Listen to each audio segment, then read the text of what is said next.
Il y a des péchés que nous sous-estimons. Chaque péché n'a pas la même manière d'intervenir sur la gloire de Dieu dans votre vie. Dans le livre de Proverbes chapitre 5, il est parlé par exemple du péché du sexe, masturbation, impudicité, ça veut dire avoir des rapports en dehors du mariage, homosexualité. Les gens ne veulent plus qu'on parle de ça. On va parler. Non frère, je dois te dire la vérité de Dieu. Les péchés de sexe sont très dangereux. La Bible dit, fuyez l'impudicité. Ça dit c'est un péché contre lequel il faut détaler. Amen. Le monsieur là, il me guette. Quand je le vois, je me sens faibli. Pendant que tu es encore lucide. Ferme le téléphone. C'est ça qu'on appelle la fuite, la coupe. Enlève le numéro. On dit pourquoi? Parce que quand tu le vois, ta chair n'est pas tranquille. Toi-même, tu sais que tes pensées commencent à naître. Tu es d'accord, il ne faut plus lui parler. Il faut fuir.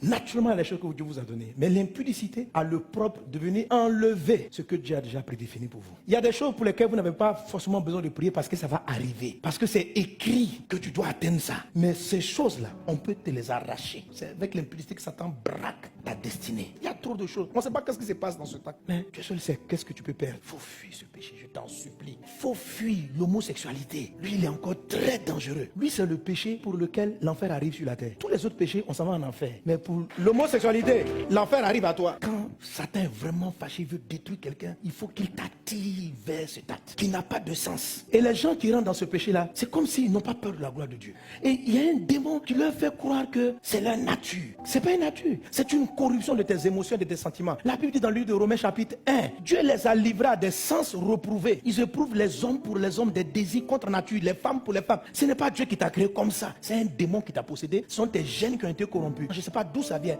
mais il faut que tu sortes de là. N'essayez pas d'être condescendant. Les gens arrivent pleinement comme ça. On a déjà prié pour moi, mais tu t'es jamais réellement repenti parce que tu crois un tout petit peu que Dieu est d'accord avec ça. Tu attires un jugement. Ils peuvent arriver, ils sont dans le choral, ils sont dans beaucoup d'églises. Hein. Il y en a même ici. Mais je sais. Donc je te parle à toi. Répands-toi, mon frère. Change de vie. Moi, je te parle avec amour. Il faut sortir de là.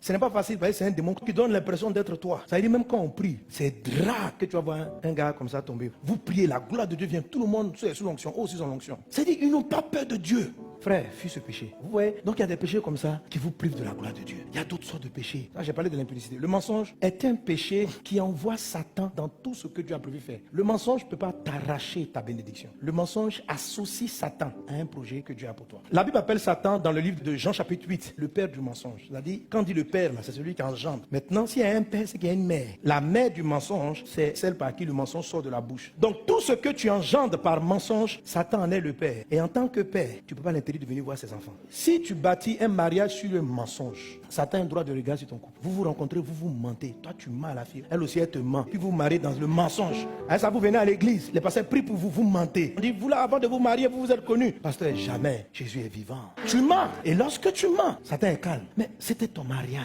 Satan ne peut pas te donner le mariage. Ce que tu as fait, c'est qu'il a un droit de regard sur ce couple. Et à un moment donné, s'il a l'impression que vous ne travaillez pas pour lui, il va attaquer ton mariage.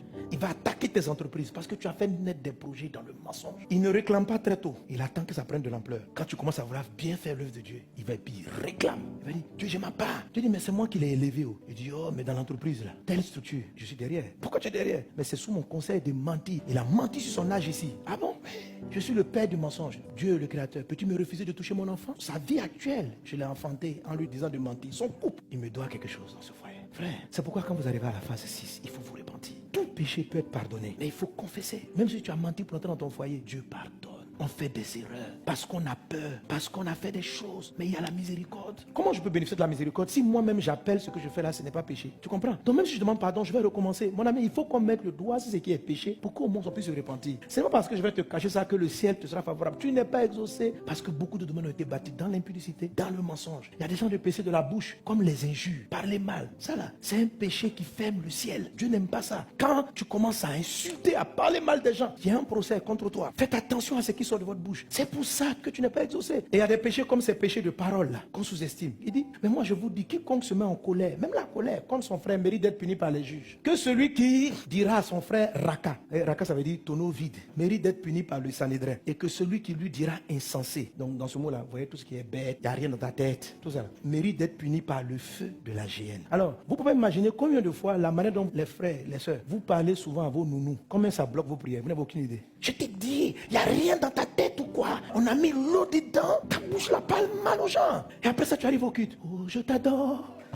La fille à la maison, c'est vrai qu'elle a cassé le verre, c'est vrai qu'elle a mal agi. Mais Dieu dit, t'as pas le droit. En fait, il faut parler durement des choses qui est mal fait. Mais il faut savoir orienter tes propos. Si quelqu'un casse ses verres, dis tu as mal fait. Si quelqu'un a fait quelque chose qui n'est pas intelligent, il ne faut pas dire il n'est pas intelligent. Il faut dire ce qu'il a fait n'est pas intelligent. Tu dis, mais ce que tu as fait là, ça ne se fait pas. Mais il ne faut pas dire toi, parce que tu ne l'as pas fabriqué. Ce n'est pas toi qui as créé son cerveau. Tu ne sais pas à quel moment on fabrique un cerveau. Qui es-tu pour accuser quelqu'un? Dieu a pris son temps pour fabriquer sa créature et puis toi, tu t'arroges le droit de venir critiquer l'œuvre de Dieu. Que quelqu'un est bête. Comment il est bête? C'est Dieu qui est en train d'insulter. Si quelqu'un vient dire ça à ton enfant, ça va te faire mal. Même si ce qu'il dit semble qu'il ait raison. Il dit, ne dis à personne, Raka, tu n'as rien créé. Condamne un acte, mais ne dis pas que la personne n'est pas intelligente. Tu n'as pas le droit, tu ne l'as pas fabriqué. Donc prenez garde. Vous arrivez en train de lever les mains, le ciel vous est fermé. Vous ouvrez des portes à des démons dans vos vies, vous ne savez pas d'où ça vient. Ce sont vos paroles. Elles sont blessantes, dures et elles agressent le cœur des gens. Il faut éviter ça.